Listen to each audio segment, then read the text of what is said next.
पहले जमाना ऐसा था कि टीचर्स जितने भी होते थे पढ़ाने वाले, चाहे हमारे देश में या बाहर, वो एक डायरी जरूर रखते थे। डायरी का मतलब होता था कि वे सारी घटनाएं या वे सारे क्रमबद्ध जो उन्होंने संपन्न किए हैं या जो उन्होंने अभी संपन्न करने हैं, तिथि और समय के अनुसार। तो ये कैसे डायरी से रिफ्लेक्शन में आया, इसकी लंबी कहानी है, वो कभी और बताएंगे। लेकिन इतना हम बताना जरूर उचित समझेंगे कि वेस्ट ने रिफ्लेक्शन को बहुत पहले अडॉप्ट कर लिया था। 30-40 साल पहले ही बहुत सारे प्रगतिशील विचारधारा वाले देशों ने शिक्षा के अंदर ये जागृति पैदा की। मजे की बात यह है कि वेस्ट ने, पाश्चात्य देशों ने इसके ऊपर तो काबिलियत पा ली कि बहुत अच्छा उन्होंने ये एक ट्रेंड सेट किया, एक बहुत अच्छा कदम उठाया जिससे कि शिक्षा में बहुत परिवर्तन आए।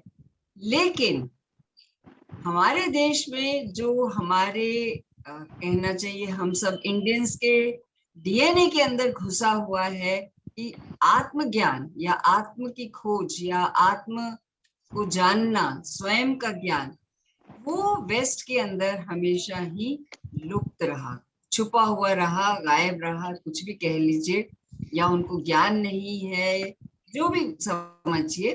तो रिफ्लेक्शन तो आया इस पूरे विश्व के अंदर और खास तौर पर वेस्ट के अंदर, लेकिन एक सेल्फ का उन्होंने जो एक खास तौर पर अंदरूनी सेल्फ का जो इनर सेल्फ है, इसके ऊपर उन्होंने कोई भी ध्यान या तवज्जो नहीं दिया।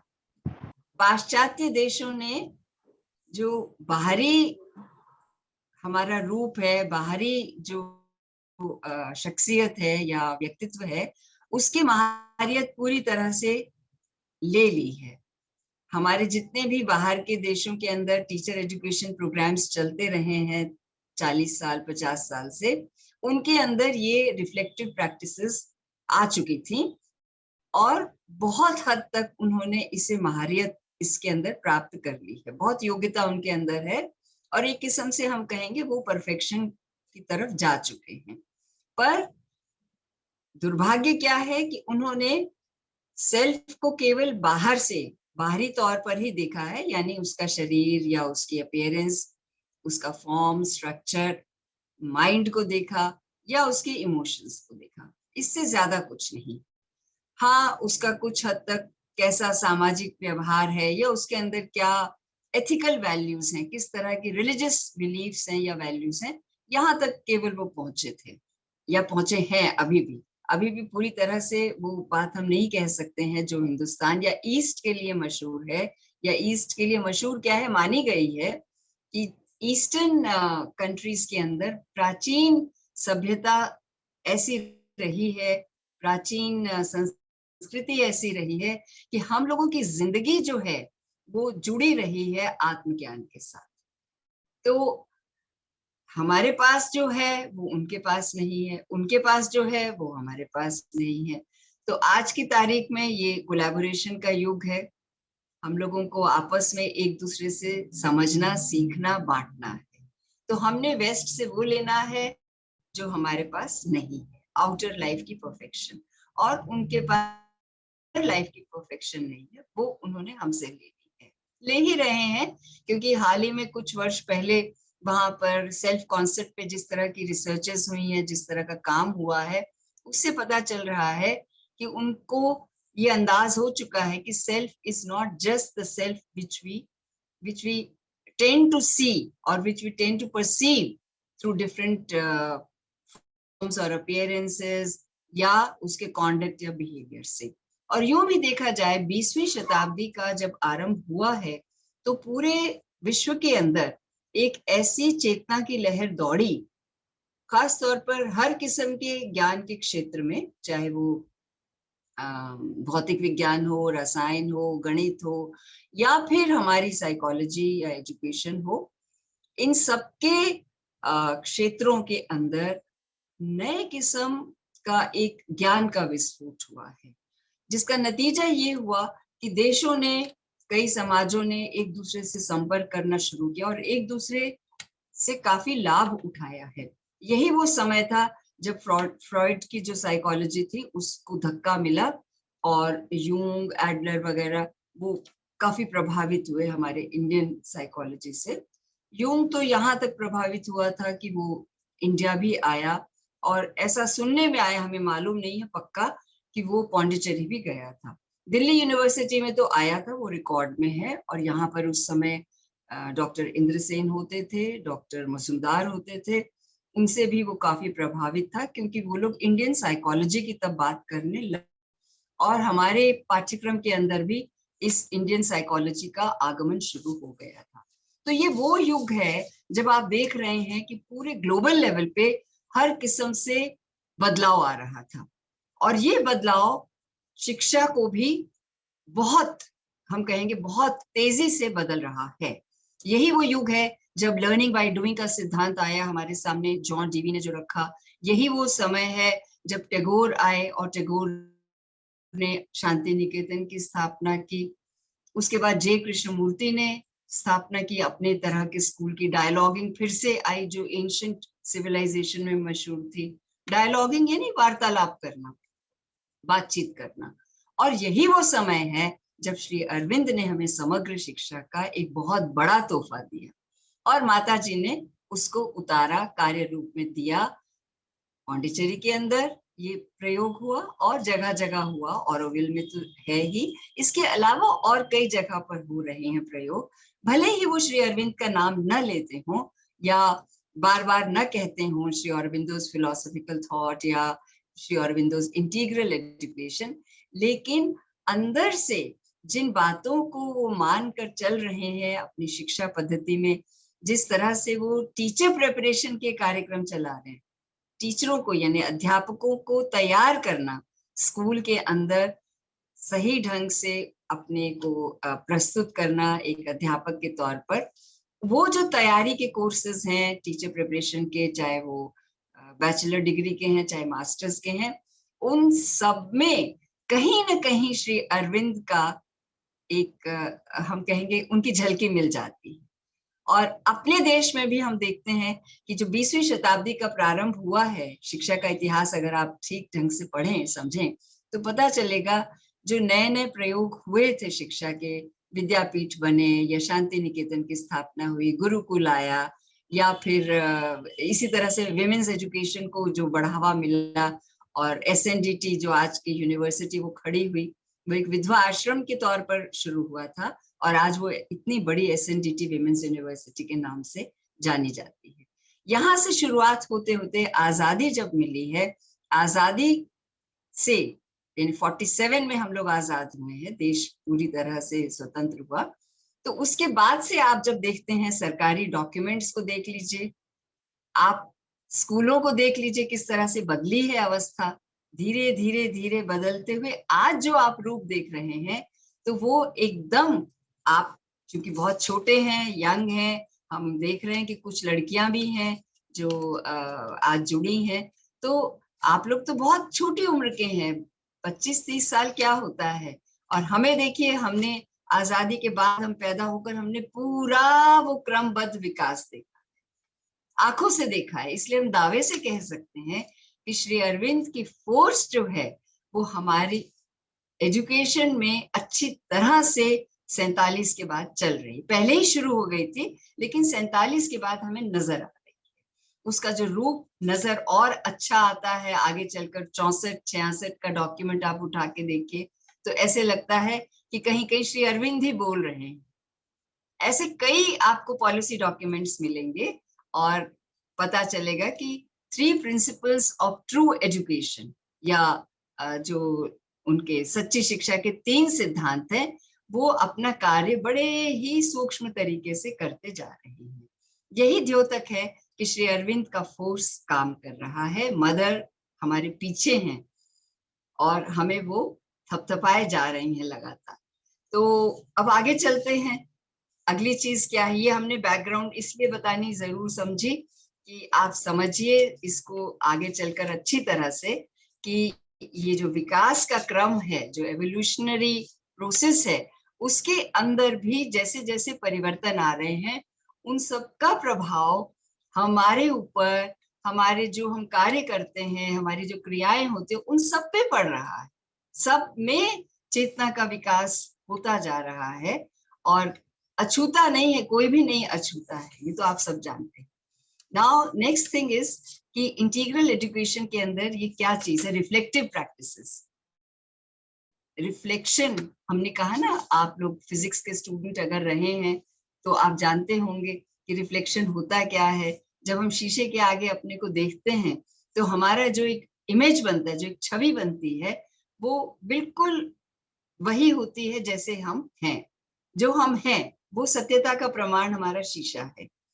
तो हम देखते हैं कि हम कहाँ से कमजोर हैं या कहाँ से हम मोटे हो गए हैं, कैसे लग रहे हैं, दुबले हैं, मोटे हैं, पतले हैं, कैसे हैं, रंग कैसा है, ये सब फॉर्म और अपीयरेंस हमें, अपनी छवि जो है वो नजर आती है और हम फिर उसके मुताबिक अपने को बदलते हैं। हम जब तैयार भी होते हैं तो हम देखते हैं अपनी को शीशे के अंदर और पता लगाते हैं कि कहाँ से हमारे बाल अच्छे नहीं हैं। कहाँ औरतें अपनी खास तौर पर बिंदी और लिपस्टिक जरूर देखती हैं जाने से पहले, और आदमी लोग भी देखते हैं। बालों को तो सभी का ध्यान रहता है और चेहरा सबकी नजर में रहता है कि ये एक पहली चीज है जो आकर्षित करती है, तो इसलिए अपने चेहरे को जरूर हम लोग देखते हैं। तो ये रिफ्लेक्शन है जो कमाल करती है और हमें चेतावनी देती है कि हमने अपने को सही रूप से आगे लेकर जाना है। बाहर हम जा रहे हैं काम के, अपने दफ्तर में या कहीं पर भी व्यवसाय के लिए अपना जो पेशा कर रहे हैं, तो टीचर के लिए तो खास तौर पर बड़ा जरूरी है कि वो जब क्लास में जाए तो अंदरूनी तौर पर और बाहरी तौर पर दोनों तरीके से वो स्वस्थ और प्रसन्न, चेयरफुल और पूरी तरह से संतुलित हो, बैलेंस्ड हो, अंदरूनी भी और बाहरी भी। बाहरी तो हम लोग कर लेते हैं जैसे तैसे, अंदरूनी नहीं कर पाते। तो ये एक समस्या है हम टीचर्स के साथ, और खास तौर पर जो बड़े शहरों में टीचर्स रहते हैं उनके लिए भाग दौड़ की जिंदगी, 3 बसें बदल कर जाना या 2 या 3 बार मेट्रो बदलना, वही एक ऐसी जद्दोजहद रोज की होती है, संघर्ष होता है जो उसके अंदर कई किस्म की कई बार कड़वाहट पैदा कर देता है, जिससे हमारा जो वाइटल है, जो हमारी प्राण शक्ति है, उसके ऊपर काफी खराब प्रभाव पड़ता है। तो ऐसे कई चीजें हैं जो हम सब जानते हुए भी उनको इग्नोर कर देते हैं, हम ध्यान ही नहीं देते। तो यहाँ पर आज की तारीख में हम जो बात कर रहे हैं रिफ्लेक्टिव प्रैक्टिसेस की, ये अत्यंत आवश्यक है कि एक टीचर कॉन्शियस टीचर बने। कोई भी वो सिस्टम के अंदर हो, किसी भी तरह की प्रणाली के अंदर हो, किसी भी तरह का बोर्ड का हो, वो स्कूल सीबीएसई है या आईसीएसई है, कोई भी हो, उसको कॉन्शियस होना है, उसको सचेत होना है, सजग होना है, जागृत होना है। और वो तभी पॉसिबल है जब वो सेंटर्ड रहे, केंद्रित रहे। आत्म केंद्रित होना कितना आवश्यक होता है ना। और यहाँ तो हम इंटीग्रल एजुकेशन की बात कर रहे हैं, समग्र शिक्षा। तो इंटीग्रल में तो हमें सारी जिंदगी अपने कॉन्शियसनेस को, अपनी चेतना को विकसित करना है, ग्रोथ उसकी होनी है। भले ही हम 50 साल के हो चुके हों, लेकिन इसकी ग्रोथ तो रुकेगी नहीं मरते दम तक, तो ये करते जाना है। और वैसे भी आप देखिए, शिक्षा का तात्पर्य ही ये है कि एक ऐसी प्रक्रिया है, ऐसी एक प्रोसेस है जो जन्म से पहले यानी प्री नेटल में ही माँ के गर्भ के अंदर से शुरू होती है और आखिर तक हमारे जब सांस चलती है तब तक ये क्रिया चलती रहती, सीखना बंद नहीं होता। तो यहाँ अगर हमने अच्छा शिक्षण करना है, अच्छे शिक्षक का काम करना है, तो चेतना का विकास हमारे लिए अहम है, बहुत आवश्यक है। तो इसलिए उस चेतना के विकास के लिए आवश्यक क्या है कि हम रिफ्लेक्शन करें। I need to be a reflective practitioner.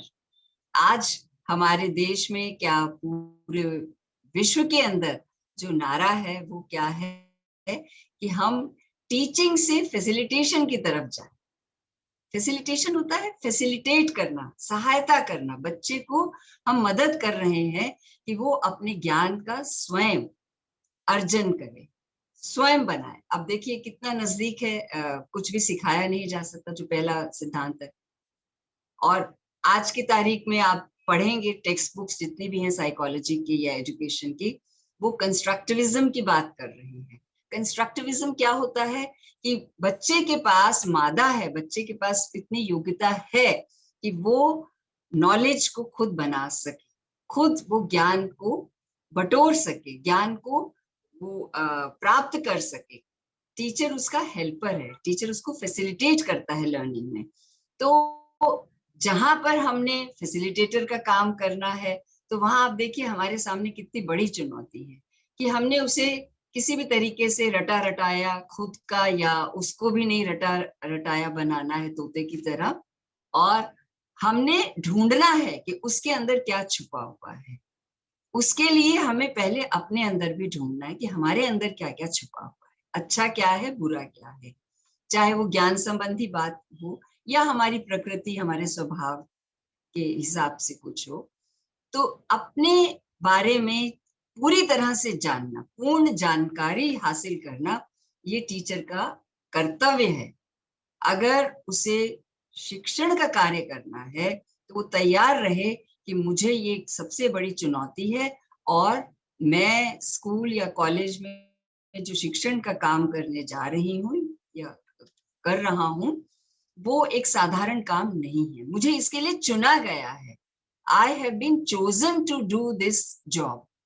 ऐसा नहीं कि हाँ, जैसे कई लोग कह देते मेरा फलानी जगह सिलेक्शन नहीं हुआ, सिविल सर्विसेज में मैं नहीं जा पाया, तो मैंने सोचा चलो बीएड करके मैं टीचर ही बन जाऊं।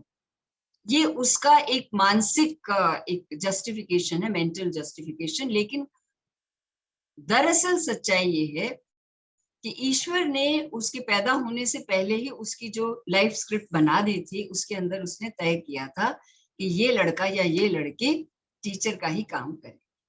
और टीचर्स हम लोग जो बनते हैं, हम लोगों को अपनी इम्प्रूवमेंट करनी होती है, स्वयं को आगे बढ़ाना है, स्वयं के अंदर विकास करना है, इसलिए हम टीचर।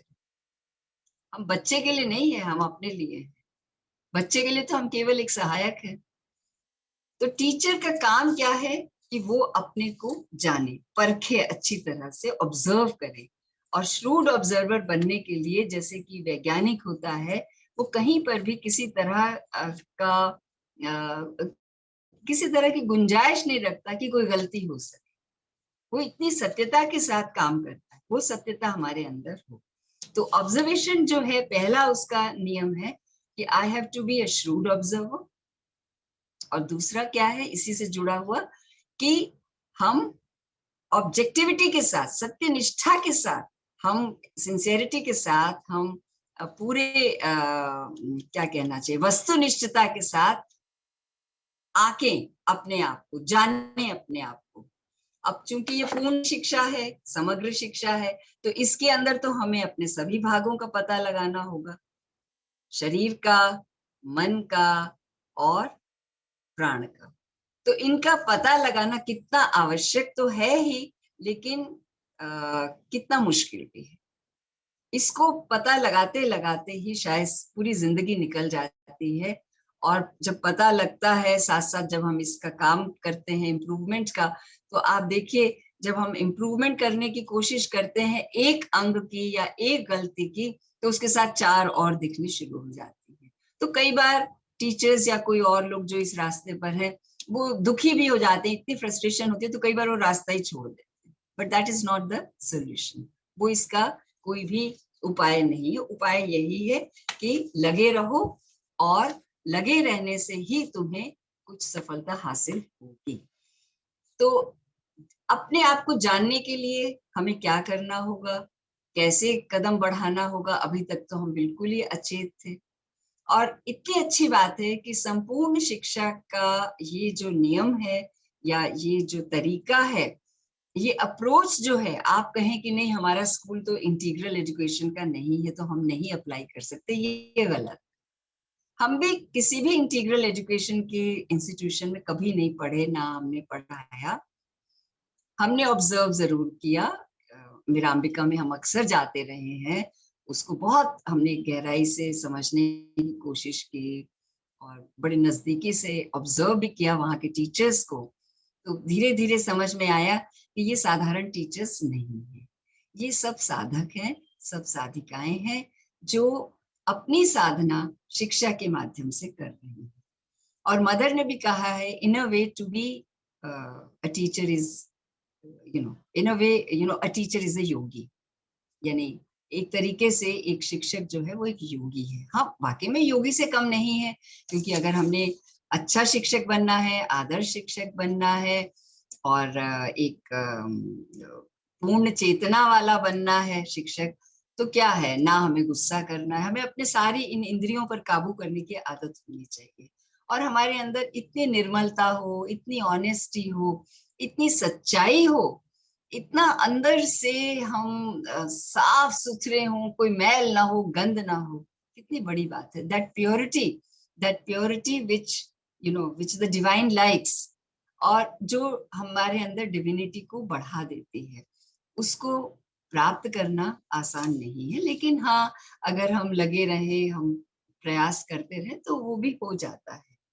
तो रिफ्लेक्शन अब आती है कि ऑब्जर्व तो हम करेंगे ही करेंगे, अपने आप को जानेंगे और ऑब्जर्व करेंगे, लेकिन फिर रिफ्लेक्शन का क्या रोल है, और रिफ्लेक्शन क्यों जरूरी है, होता क्या है। बहुत मोटे तौर पर बता दें कि रिफ्लेक्टिव जर्नल और एक डायरी, दोनों में फर्क क्या है। डायरी में आप लिखते हैं अपनी दैनंदिनी, उसे कुछ लोग कहते हैं, और उसमें क्या लिखते हैं कि किस दिन, किस तारीख, किस समय, किस जगह पर हमने क्या करना है, बस इससे ज्यादा हम लोग उसमें कुछ नहीं करते।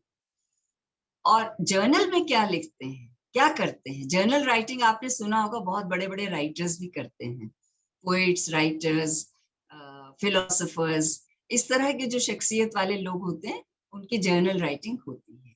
और जर्नल क्या है, ये एक किस्म का हमारा ही अपना स्वयं का लेखा जोखा है। रोज के हमारे जो क्रियाकलाप हैं, अंदरूनी और बाहरी, इनका लेखा जोखा है, और उसके अंदर पूरी तरह से सत्यता है, पूरा। यानी हम ही कर रहे हैं सब कुछ, हम ही अपने को इवैल्यूएट कर रहे हैं, हम ही अपने को देख रहे हैं, हम ही अपने को सुधार रहे हैं, हम ही जज कर रहे हैं, हम ही फिर लिख भी रहे हैं अपनी रिपोर्ट, सब कुछ हम कर रहे हैं। तो क्या बन जाता है, ये एक डिटेल्ड अकाउंट, एक बहुत ही वर्णनात्मक बन जाता है, एक डिस्क्रिप्शन बन जाता है, किसका, हमारा अपना। तो एक किस्म से ये हमारी जिंदगी की कहानी बनती जाती है, और इसकी सत्यता जब होती है, और सत्यता इतनी होती है कि जब हम इसे रिमेम्बर एंड ऑफर के असूल पर लिखते हैं, लिखने से पहले हमने माता जी को याद किया, श्री अरविंद को याद किया, या हम नहीं भी अगर मान लीजिए साधारण टीचर हैं, हम मान लीजिए हम कृष्ण भक्त हैं, या हम गुरु नानक के भक्त हैं, तो हमने उनको याद करके हमने उनको अर्पित कर दिया, कोई बुराई नहीं। बहुत सारे टीचर्स कई बार पूछते हैं कि अगर हम श्री अरविंद के रास्ते पर नहीं हैं, क्रिश्चियंस खास तौर पर, कॉन्वेंट्स वाले जो हैं, तो can I offer it to the lord Jesus. तो हम हमेशा कहते हैं कोई बुराई नहीं, आप बिल्कुल करिए, क्योंकि आपको ईश्वर का स्वरूप जीसस में दिखाई दे रहा है। या किसी मुस्लिम को किसी सूफी के अंदर, या किसी अपने पैगंबर मोहम्मद पैगंबर के अंदर, जिसका जिसके अंदर विश्वास है, इससे क्या होता है कि हम साधारण टीचर्स को भी धीरे धीरे, चूंकि इस पद्धति की ओर ला रहे हैं, तो वो अपने आप मुड़ना शुरू कर देते हैं। जब उन्हें लगता है कि इतना फायदा है सचेत होने का, चेतना के विकास का, अंदर की शुद्धता का, अंदर के प्यूरिफिकेशन का, अपने नेचर को सुधारने का, जब उन्हें इसके फल नजर आने शुरू होते हैं, तो अपने आप ही उनके अंदर क्यूरोसिटी जागृत होती है कि ये श्री अरविंद की विचारधारा क्या है, ये थॉट क्या है, ये एजुकेशनल फिलॉसफी क्या है। और वो धीरे धीरे इससे अवगत होते होते अपने आप खुद ब खुद प्रैक्टिस में लाते हैं, हमें कुछ करना भी नहीं पड़ता है। यही सुंदरता है इस मार्ग की, इतनी सुंदरताएं हैं कि हमें लगता है कि लिखना भी जो है वो असंभव है इसके बारे में, कि कितनी अच्छाइयां या कितनी सुंदरताएं इसके अंदर विद्यमान हैं। तो जर्नल राइटिंग जो है वो यही एक खास बात दर्शाता है कि इसमें हमने स्पष्टता के साथ, सत्यता के साथ अपने आप को पूरा ब्यौरा समेत लिखना है। मैं क्या हूँ, मैं क्या करता हूँ, कैसे करता हूँ, क्यों करता हूँ। तो इसका मतलब ये हुआ कि हमें अपने different parts of the personality भी मालूम होने चाहिए। फिजिकल, वाइटल, मेंटल की डिटेल स्टडी हमारी होनी चाहिए। तभी हम जान सकेंगे कि हमारा वाइटल डिस्टर्ब कर रहा है कि हमारा फिजिकल कर रहा है, क्या चीज है ऐसी। तो स्वयं का ज्ञान प्राप्त करने के लिए आवश्यक है अपने इन पार्ट्स को भी समझना, जो बाहरी हैं, फिजिकल, वाइटल, मेंटल, और अंदरूनी साइकिक एंड स्पिरिचुअल। साइकिक की शुरुआत हम करते हैं एक बहुत आसान तरीके से। माता जी ने उपाय दिया हुआ है। माता जी ने साइकिक चेकलिस्ट का एक उदाहरण दिया है, जो साइकिक एजुकेशन का एसे है। अगर आप पढ़ें तो उन्होंने बहुत सारे डूज एंड डोंट्स लिखे हैं। उन्हीं को आप अपने एक चेकलिस्ट के तरीके से बना लीजिए, एक सूची पत्र बना लीजिए, और उसमें आप टिक करते रहिए। अपनी ऑब्जर्वेशन जब आप करते हैं रोज बैठकर, तो आप उसमें टिक कर सकते हैं। वो हम डिटेल में अभी बताएंगे कि उसको कैसे इस्तेमाल करना है। वो हमारे मीन्स के अंदर आ जाएगा। तो एक तो ये तरीका है कि जर्नल के अंदर हम साइकिक डिसिप्लिन चेकलिस्ट को ही हम उतारें, हम रोज प्रैक्टिस करें और उसके बारे में हम लिखें। कई तरीके हैं। अब ये डिपेंड करेगा कि हम चाहते क्या हैं। हम टीचिंग के अंदर हैं, हम चाहते हैं कि हमारा जो वाइटल है वो थोड़ा सा रिफाइन हो, वो थोड़ा प्योर हो, परफेक्शन की तरफ जाए। तो जाहिर है कि हमने ऑब्जर्व तो तीनों को करना है, शरीर को, मन को, प्राण को, तीनों को करना है, फिजिकल, वाइटल, मेंटल, अच्छी तरह से। और पता लगाना है कि क्या कमियां हैं, कहाँ कहाँ हमारी कमजोरियां हैं। और साथ साथ ये भी पता लगाना है कि कहाँ कहाँ स्ट्रेंथ्स हैं, हमारे गुण क्या है। तीनों के, शरीर की अगर कमजोरियां हैं तो उसकी स्ट्रेंथ भी होगी जरूर। ऐसा हो ही नहीं सकता कि ईश्वर ने हमें केवल कमजोरियां ही दी हों। उन अच्छाइयों को भी हम ढूंढे। और कभी भी अपने बारे में जब हम लिखते हैं तो ना बढ़ा चढ़ा के लिखना चाहिए, और ना ही बहुत, यानी जिसे कहते हैं ना कि अंडर एस्टिमेट करते हुए और अपने को सेल्फ पिटी में डालते, अरे मैं तो ये भी नहीं कर पाया, मैं एक हफ्ते से कोशिश में हूँ मेरा गुस्सा कंट्रोल हो जाए। आज भी मैं क्लास में गया तो मुझे पता नहीं क्यों गुस्सा ही आ गया, खींच पहले हुई और उसके बाद गुस्सा आया और मैंने एक बच्चे को डांट लगा। असल में डांट जो हम लोग लगाते हैं या इरिटेशन होती है, वो कहीं ना कहीं हमारी अपने अंदर की बेचैनी होती है, अपने अंदर की हमारी कड़वाहट होती है, या कहीं ना कहीं हमारा अंदर का संतुलन, इक्विलिब्रियम बिगड़ा हुआ है। तो हमें अपने को करेक्ट करना है, बच्चे को नहीं करना है। बच्चा तो बेचारा स्वाभाविक तौर पर बड़े नेचुरल तरीके से ग्रो कर रहा है, गलतियां वो भी करता है। लेकिन अगर हम बहुत परफेक्ट रूप में उसके सामने आते हैं, या वो हमें देखता है उस आंख से जिससे कि वो लगता है उसे कि ये मेरी आदर्श टीचर, तो कहीं ना कहीं हमारे व्यक्तित्व का, हमारे विचार का, हमारी शख्सियत का उसके ऊपर बहुत अच्छा प्रभाव पड़ता है। और ये प्रभाव तुरंत नहीं पड़ता है, ये समय लगता है।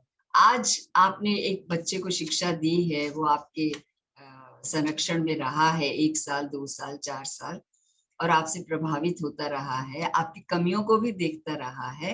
लेकिन आप लगे हुए हैं अपने को परफेक्ट बनाने में, अपने को प्योर बनाने में, अपना नेचर को सुधारने में। तो क्या होगा कि आज का जो आपका प्रभाव है वो कभी ना कभी, कहीं ना कहीं उसके ऊपर एक छाप छोड़ेगा और उसके अंदर परिवर्तन आना शुरू होगा। ये ऐसे ही है जैसे तालाब के अंदर जब हम पत्थर फेंकते हैं तो जो एक रिपलिंग इफेक्ट होता है, जो बनती है ना, क्या उसे कहते हैं, जो तरंगे बनती हैं उस पत्थर से, वो कैसे बनती हैं? वो ऐसे पहले छोटा घेरा, फिर बड़ा बड़ा बड़ा बड़ा करते करते फिर वो एंडलेस हो जाता है, फिर समझ नहीं आता कि तालाब भी खत्म हो गया, वो गई कहाँ।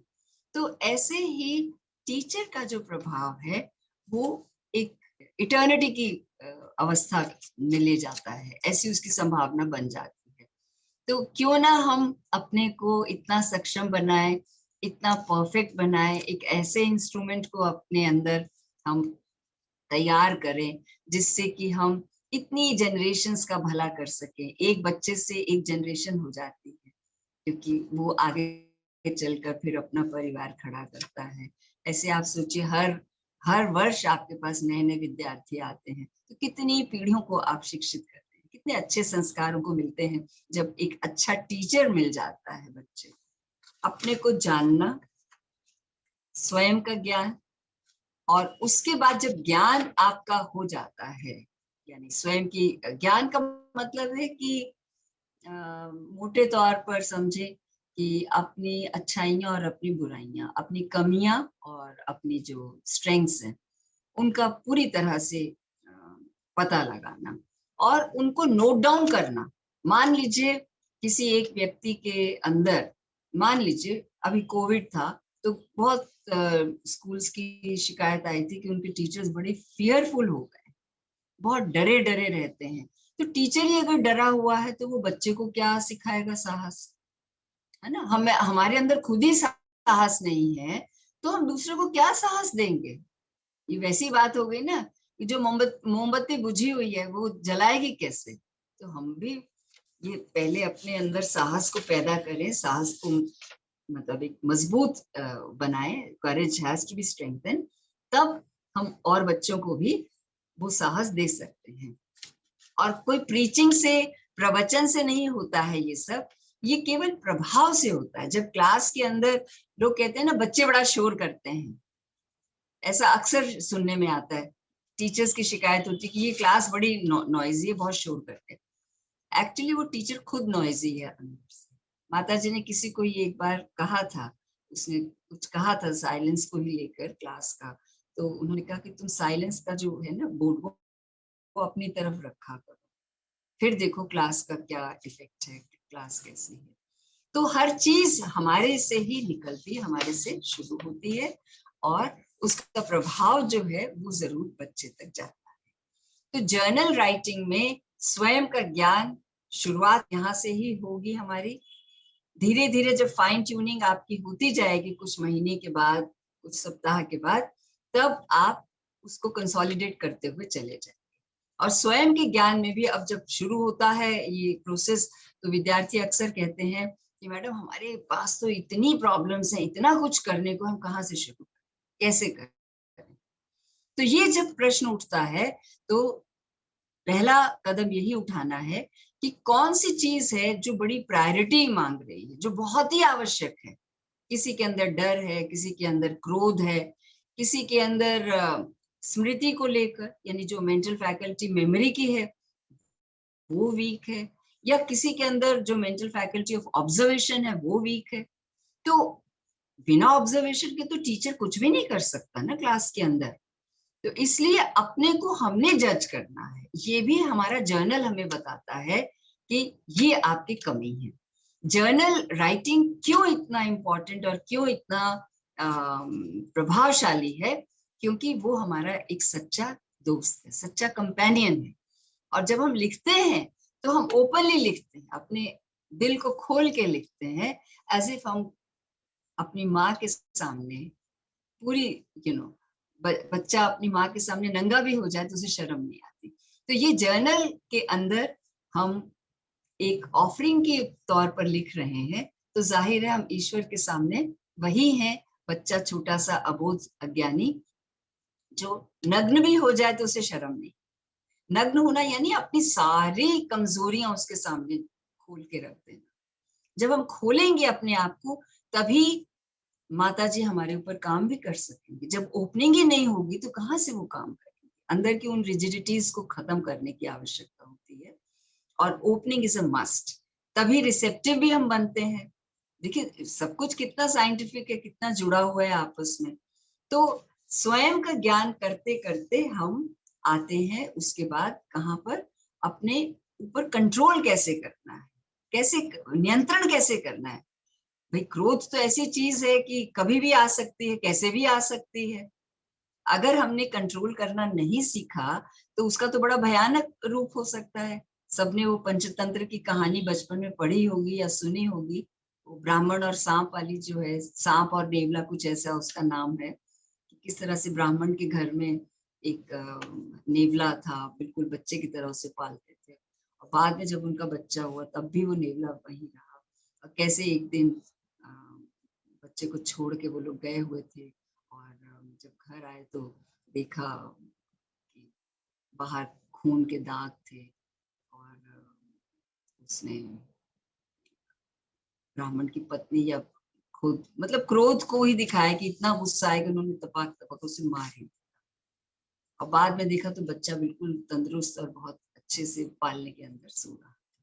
तो ये क्रोध होता है, ये एक किस्म की मैडनेस है, ये पागलपन है, होता क्षणिक है, लेकिन ऐसा पागलपन होता है जो कई सालों का नुकसान कर जाता है, कई बार तो आजीवन ऐसा नुकसान कर देता है।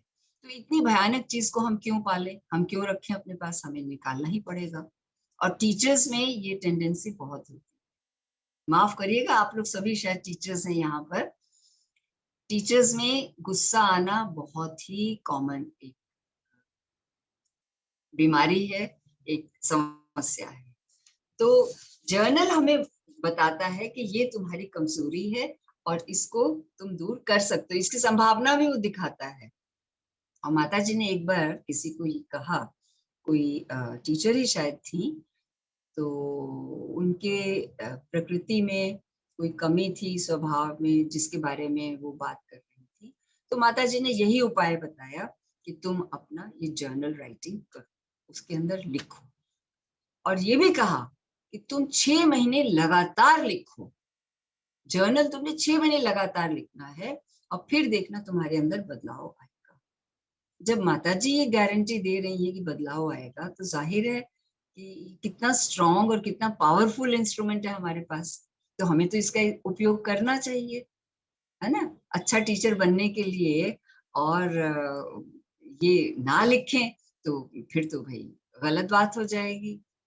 तो इसका मतलब क्या है कि हमें जर्नल राइटिंग तो करनी ही करनी है, चाहे हम कहीं पर हो, किसी भी क्षेत्र में हो, किसी भी मुल्क में हो, किसी भी समाज में हो, और किसी भी तरह का सिस्टम हम फॉलो कर रहे हैं। ठीक है ना?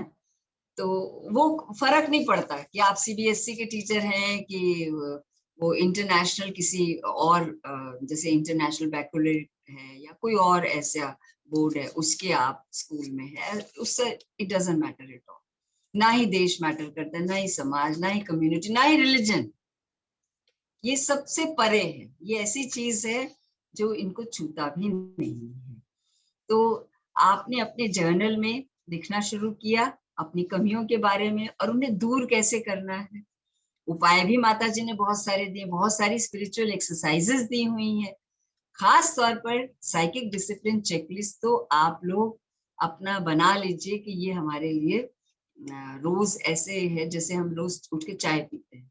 अगर चाय ना पिए तो शायद हमारा दिन नहीं शुरू होता, या कई लोगों को गर्म दूध पीने की आदत है सुबह, या जूस की। तो समझ लीजिए ये हमारे लिए नितांत आवश्यक है कि हमने जर्नल राइटिंग करनी है, और ऐसे करनी है। इसके लिए भी समय निकालना है, उचित समय होना चाहिए, स्थान उचित होना चाहिए, शांत वातावरण हो, चाहे तो आप म्यूजिक लगा लीजिए, सुनील दा का, मदर का, या कोई और मेडिटेटिव म्यूजिक, या उसके बिना भी अच्छे वातावरण के अंदर।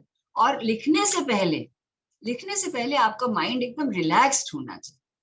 रिलैक्स यानी एकदम निश्चिंत, स्कूल की वो बातें लेके ही नहीं आए कि आज प्रिंसिपल ने ये मीटिंग में कहा, या वो फलाने ने कहा, या बच्चे ने ये मेरे साथ बिहेव किया, ऐसा कुछ नहीं।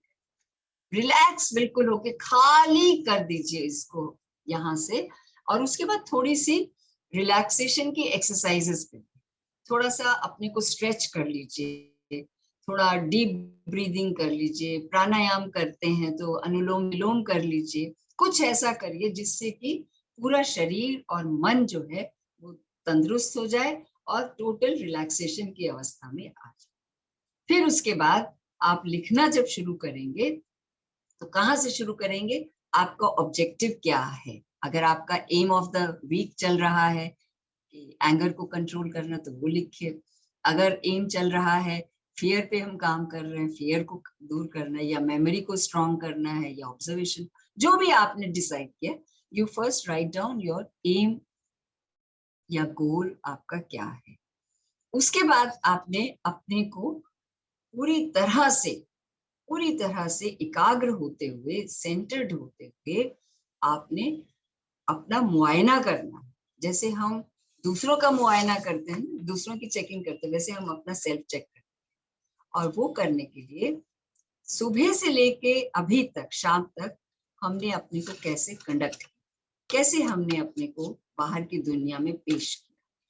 बाहर की दुनिया में क्लासरूम टीचिंग तो आएगी आएगी सबसे ज्यादा, बच्चों के साथ हमने कैसे डील किया हर समय, पढ़ाते समय, बाहर कैंटीन में, प्रेयर के टाइम, असेंबली के टाइम, खेल के मैदान में, स्टाफ रूम में जब बच्चा आया या हम बाहर गए कॉरिडोर में उसके साथ, या हमने किसी तरह का इंटरेक्शन किया, इस सबको जोड़ना है।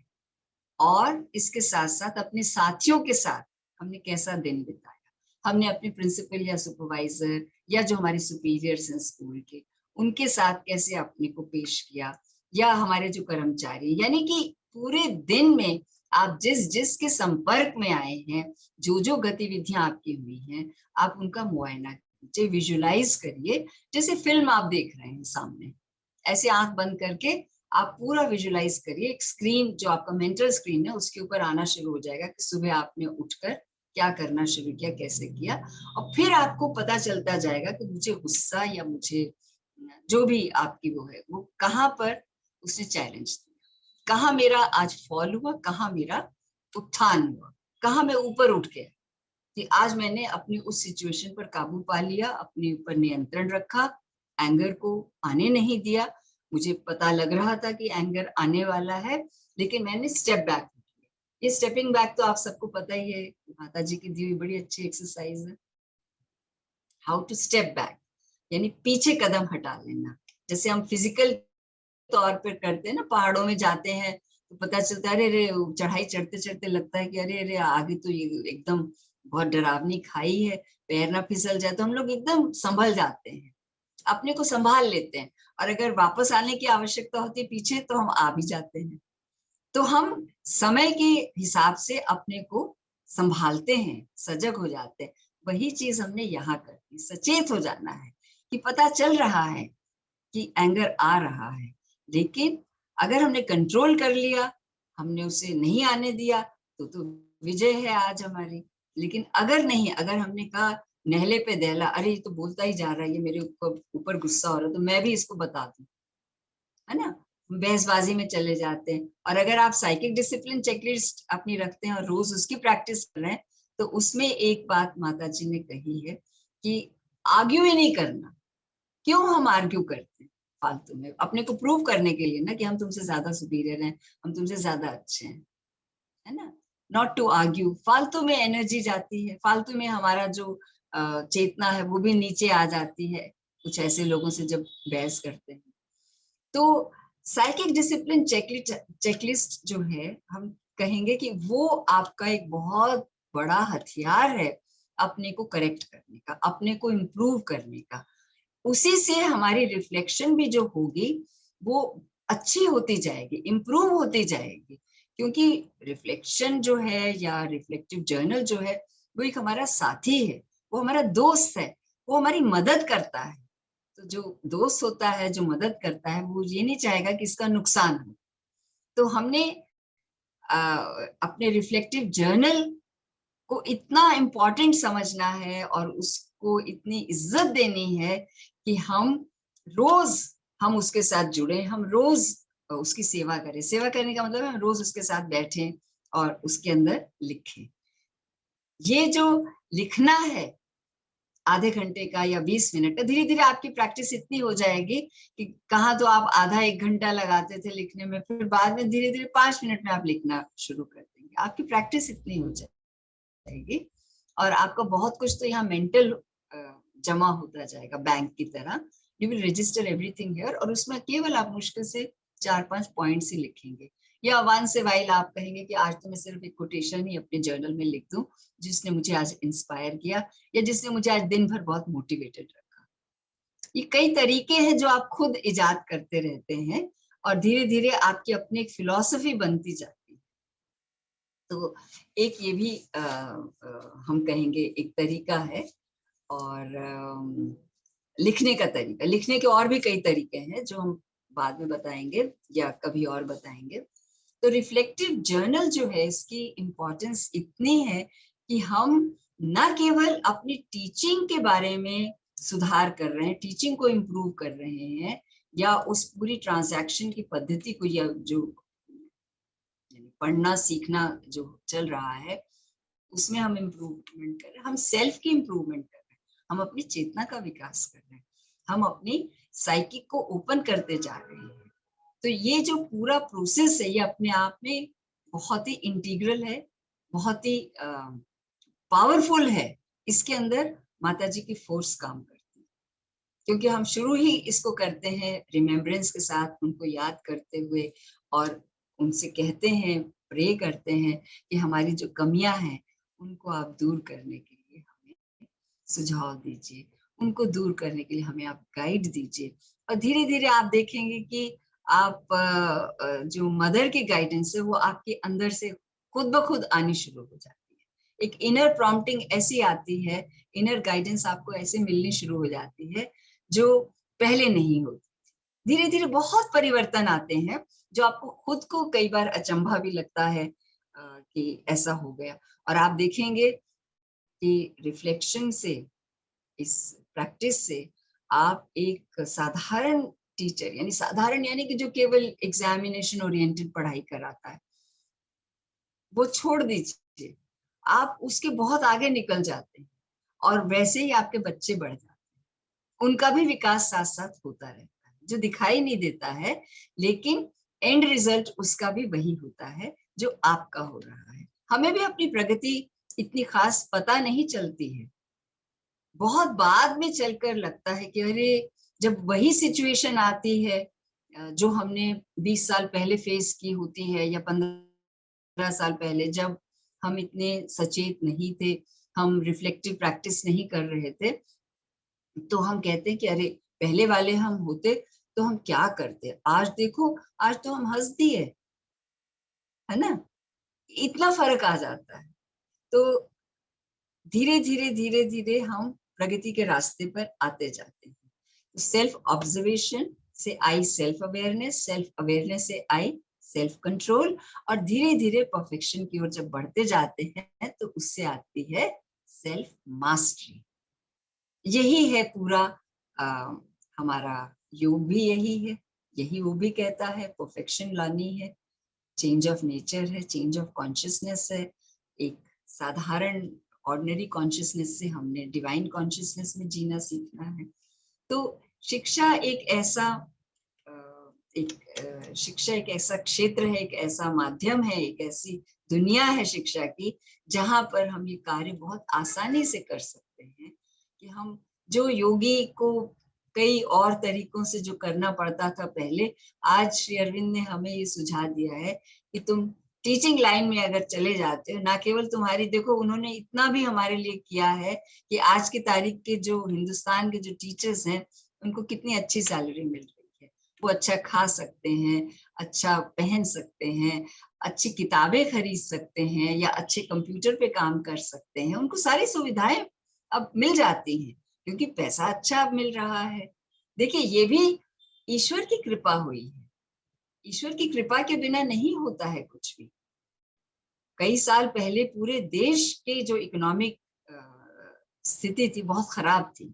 हमें याद है वो दिन भी थे जब हम लोगों को कॉलेजेस में सेमिनार अटेंड करने का, कॉन्फ्रेंस अटेंड करने का एक पैसा नहीं मिलता था, और हम लोगों के पास भी रिसोर्सेज नहीं होते थे कि हम भाई अपनी टिकट, अपने पैसे से टिकट लेकर कहीं जाएं। तनख्वाहें भी कम होती थी क्योंकि देश की स्थिति ऐसी थी। लेकिन देखिए, अब देश की स्थिति धीरे धीरे धीरे इतनी अच्छी हो गई है कि टीचर्स को तनख्वाहें अच्छी मिल रही हैं, उनका आर्थिक स्टेटस उठ गया है, और उसके लिए अब हमें उस पैसे को जो भगवान दे रहा है हमें तनख्वाह के तौर पर, या जो भी अलाउंसेस हमें दे रहे हैं, उनका हमने सही इस्तेमाल करना आना चाहिए। उसको हमने उड़ाना नहीं, उसको व्यर्थ में नहीं गंवाना, क्योंकि ये मनी भी डिवाइन का है, उसने हमें चुना है कि हम उसका सही प्रयोग कर सकें। तो हम उसका प्रयोग डिवाइन के कामों में ही करेंगे, और डिवाइन के काम क्या है? सबसे पहले तो हम अपने अंदर उस ऊर्जा को लेके आए जो डिविनिटी पैदा करे, उस शक्ति को उतारे अपने अंदर, जिससे कि हम अच्छे नागरिकों को बना सके, अच्छे माता पिता आगे चलकर वो बन सके, अच्छे व्यवसाय के अच्छे प्रोफेशनल्स बन सके। तो ये सोचें कि हम ऐसे विद्यार्थियों को शिक्षा दें, इस तरह की शिक्षा दें कि वे देश का उत्थान कर सकें, देश को बहुत आगे बढ़ा सकें। और देश को आगे बढ़ाने के लिए केवल इकोनॉमिकली या सोशली ही ऊपर नहीं उठना, या कि मैंने बाहरी तौर पर, जब तक देश का साइकिक नहीं उठता।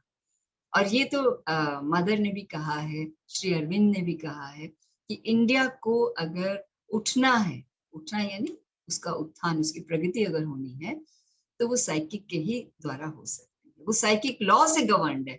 हर देश का अपना कैरेक्टर जैसे होता है, जैसे हर इंडिविजुअल का अपना कैरेक्टर होता है, चरित्र होता है, हर देश का एक अपना नेशनल कैरेक्टर होता है।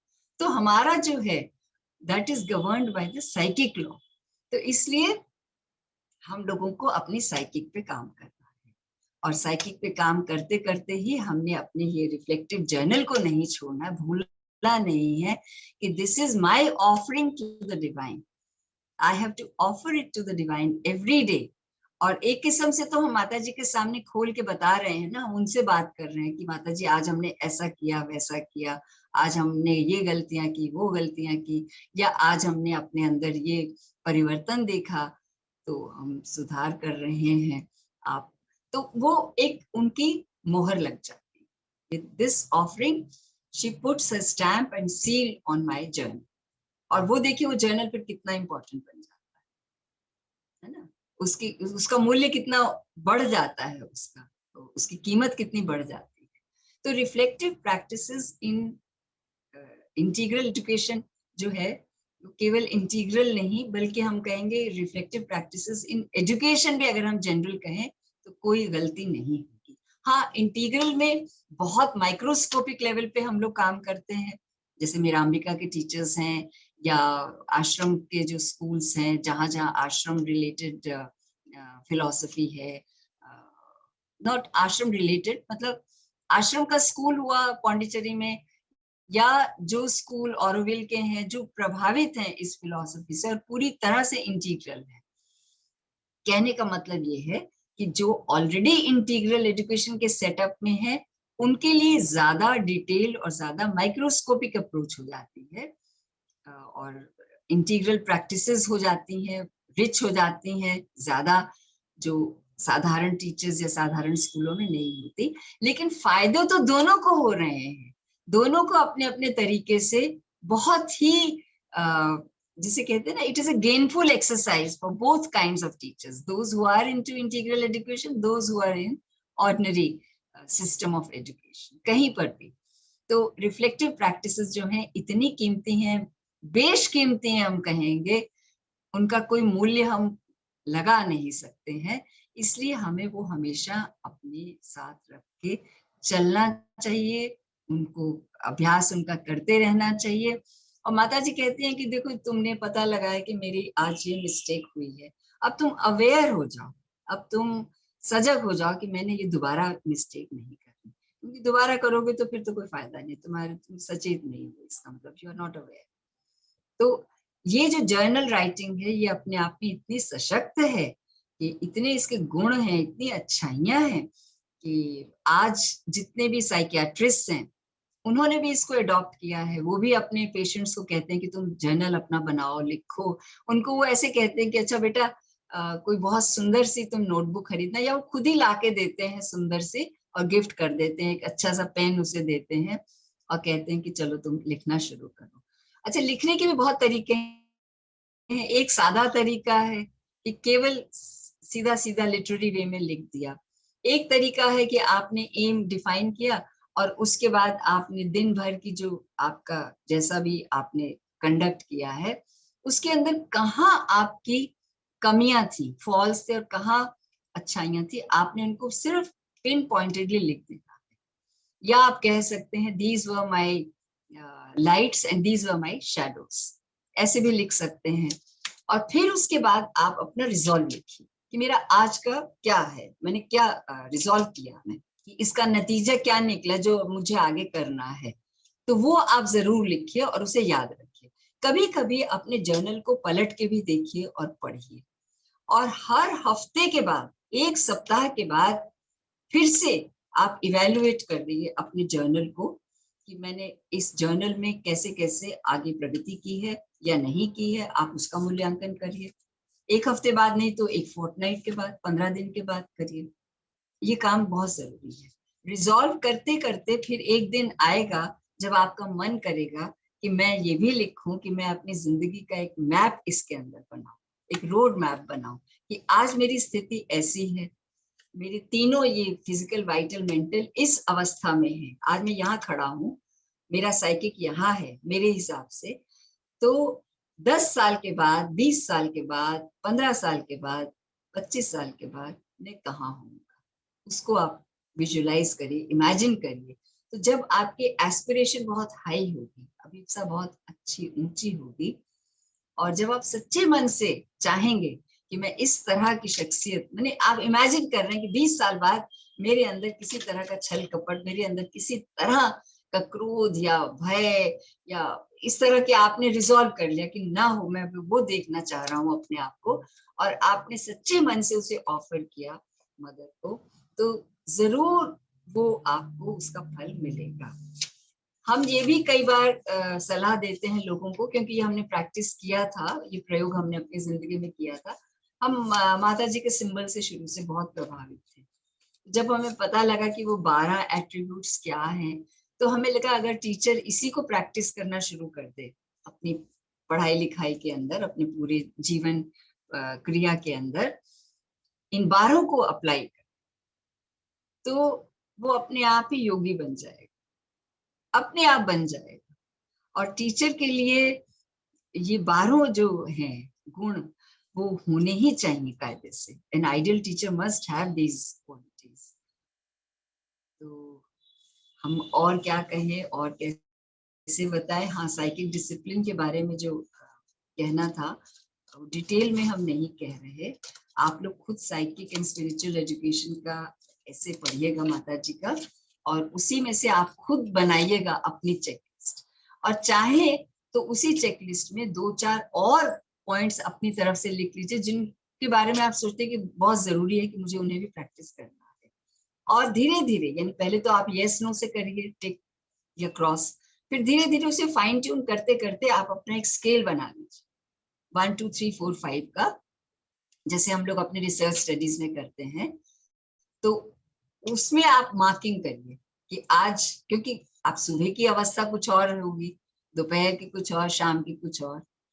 आप इतना जब डिटेल में अपने को समझना शुरू कर देंगे, तो धीरे धीरे आप मार्किंग अपने आप ही कर सकेंगे।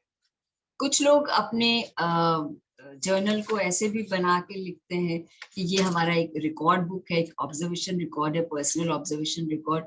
तो वो सिर्फ एक रिकॉर्ड के तौर पर उसे बनाते रहते हैं, और उपचार भी लिखते हैं, अपना उपचार खुद ही लिखते हैं, जो भी उन्होंने समझा होता है इंटीग्रल फिलॉसफी से या इंटीग्रल एजुकेशन से। और फिर बाद में फिर पलट के जाते हैं हफ्ते भर बाद या 10 दिन बाद, और फिर से रिविजिट करके देखते हैं कि कितना चेंज आया है, क्या मेरा आउटकम तब था और अब क्या है। तो इस तरह से हम जर्नल राइटिंग कर सकते हैं। अपना तरीका हमें खुद इजाद करना पड़ेगा। माता जी ने तो यही कहा है कि तुम बस प्रैक्टिकली करते रहो और लिखते रहो। लिखने का तरीका कोई भी हो सकता है, जो तुम्हें अच्छा लगे, उचित लगे। एक टाइम ऐसा भी आता है जब तुम केवल एक स्टोरी लिख देते हो। जैसे एक जमाने में हम मनोज दास की वो किताब थी क्या, मिस्टिक्स ऑफ द, क्या स्टोरीज ऑफ द मिस्टिक्स रीटोल्ड, कुछ ऐसी किताब थी, साहित्य अकेडमी की छपी, छोटी छोटी कहानियां थी। हम उन कहानियों से बहुत प्रभावित थे। तो कई बार ऐसे लगता था कि हम वो कहानी ही उठा के अपने तरीके से लिखते जर्नल के अंदर। आप वो भी कर सकते हैं। कोई कोटेशन आपने मतलब पढ़ी, कोई आप टच कर गई, सावित्री पढ़ते पढ़ते कुछ टच कर गया, या कुछ भी पढ़ते हुए मदर की या शेयरविंद की, उससे भी आप देखेंगे आपका जर्नल जो अपने आप में कंप्लीट हो जाता है। जरूरी नहीं है कि आपको हर रोज वही सब कुछ लिखना है। हमारा उद्देश्य क्या है, हमने वो देखना है कि हमारा उद्देश्य पूरा हो रहा है या नहीं हो रहा। लिखने से हम कनेक्ट हो जाते हैं, अपने साथ होते हैं, अपने इनमोस्ट सेल्फ के साथ कनेक्ट होते हैं, हम माता जी के साथ कनेक्ट होते हैं। वो जो आधा एक घंटा हम बिताते हैं वो हमारा उनके साथ एक वास हो रहा होता है उस समय। We are in a way communicating with each other, है ना। और अगर हमने उनको अपना पार्टनर बना लिया इस जर्नी में तो वाह, वो तो फिर बारे न्यारे हो गए, उससे अच्छा और क्या होगा। तो आखिर में हम ये कहना चाहेंगे कि रिफ्लेक्टिव प्रैक्टिसेस के अंदर हमने स्पिरिचुअल एक्सरसाइजेस जो माता जी की बताई हैं उनको हमेशा याद करके प्रैक्टिस करना है, उनको लगाना है अपने ऊपर, अप्लाई करना है डे टू डे लाइफ के अंदर। और भी माता जी ने प्रैक्टिकल चीजें बहुत बताई हैं। स्टेपिंग बैक और बिल्डिंग पॉजिटिविटी तो दो ऐसी चीजें हैं, जैसे कि हम लोग रोज अगर पानी नहीं पिएंगे तो हमारा शरीर अच्छा नहीं चलेगा। पानी is one of the elements. तो इसी तरीके से अगर स्टेपिंग बैक और बिल्डिंग पॉजिटिविटी को हमने नहीं अपनाया रोज, तो समझ लीजिए हमारा जो आत्मिक सांस है वो इनकम्प्लीट है, हमें उसका अस्थमा हो सकता है। तो इसलिए ये एक्सरसाइजेस को हमें जरूर करना है, प्रैक्टिस करना है, अभ्यास में हमेशा रखना है। और आलस नहीं करना है कि आज छोड़ो। अगर मान लीजिए आप ट्रैवल कर रहे हैं, कोई वाकई में बहुत भारी मजबूरी है, आपकी तबीयत खराब है, कुछ भी ऐसा है, तो आप उसको टाल सकते हैं। अगले दिन इकट्ठा लिख लीजिए, एक हफ्ते इकट्ठा लिख लीजिए। और जो आप काम करते हैं, क्योंकि आपके वो सिचुएशन, वो दशा हो जानी चाहिए धीरे धीरे कि हम जब काम कर रहे हैं एज ए टीचर तो हमने कितना कॉन्शियसली करना है, कितना ज्यादा सचेत रहना है, हर चीज को ध्यान में रखना है। अपने अंदर जो सेंटर है उसके साथ तो जुड़े रहना ही है। जो काम हम बाहर कर रहे हैं, बाहर यानी कि हम पढ़ाने का जो पूरा ये कार्यक्रम कर रहे हैं, तो पढ़ाते समय भी हमें ध्यान रहे कि हमने कहीं पर भी अपनी स्पीच का गलत इस्तेमाल नहीं करना। टीचर्स अक्सर करते हैं, स्पीच के अंदर कहीं पर भी इरिटेबिलिटी नहीं हो, आ जाती है क्योंकि ह्यूमन नेचर है और हमारी पुरानी आदत है। देन इसके अलावा हम कितने कॉन्शियस हैं कुछ भी कराने में, चाहे लेबोरेटरी का काम करवा रहे हैं, चाहे प्रोजेक्ट का काम कर रहे हैं, चाहे खेल का काम, चाहे क्लास की एक्चुअल टीचिंग है सब्जेक्ट की, हमने वहां पर ये जरूर ध्यान रखना है कि हमारा जो अंदर का टच है, इनवर्ड होते हुए, इनवर्डाइज होते हुए हमने अपनी सारी क्रियाओं को संपन्न करना है। तभी ये अपने आप में कंप्लीट मानी जाएगी रिफ्लेक्टिव प्रैक्टिस। अदरवाइज अधूरा हो जाता है, यानी कंप्लीट नहीं होता। और शांत तो रहना ही है, जो साइलेंट द माइंड, माइंड की अपनी जो नॉइज है उसको हमेशा कंट्रोल में रखना है। Mind has to be silent all the time and that mental noise has to be eradicated. इसके अंदर वो जो एक बाजार, माता जी इसको कहती है बाजार, तो वो बाजार जो है उसमें रहते हुए भी हमने उस बाजार से प्रभावित नहीं होना। जैसे हम चांदनी चौक जाते हैं तो वहाँ कई किस्म के लोग होते हैं, कई किस्म की वाइब्रेशंस होती हैं, कई रहने की क्रिया में। अपर्णा जी आ गई हैं और हमें इशारा मिल गया है कि हम यहीं पर इसे विराम दे दें। और हम एटीट्यूड्स की बात नहीं हमने की है बिल्कुल भी, लेकिन इतना जरूर कहेंगे कि रिफ्लेक्शंस के साथ एक नई दुनिया मिलती है, नई लर्निंग होती है, नई खोज होती है, एक नया जीवन मिलता है। तो चलिए हम लोग सब मिलके इस रास्ते पर चलें, रिफ्लेक्शंस वाली एजुकेशन को अपनाएं। और जैसे कि माता जी ने कहा है कि feel the divine presence always, the presence is always there whatever we do, and it is because of ignorance, negligence and or absent mindedness होती है भूल जाना, that we do not feel it. But each time that we are attentive and concentrated, we become aware of a wonderful transformation in all things. कितनी सुंदर बात है ना कि डिवाइन प्रेजेंस हमेशा है, हम ही हैं जो बेवकूफ जो भूल जाते हैं। नमस्कार, आप सबका बहुत बहुत धन्यवाद।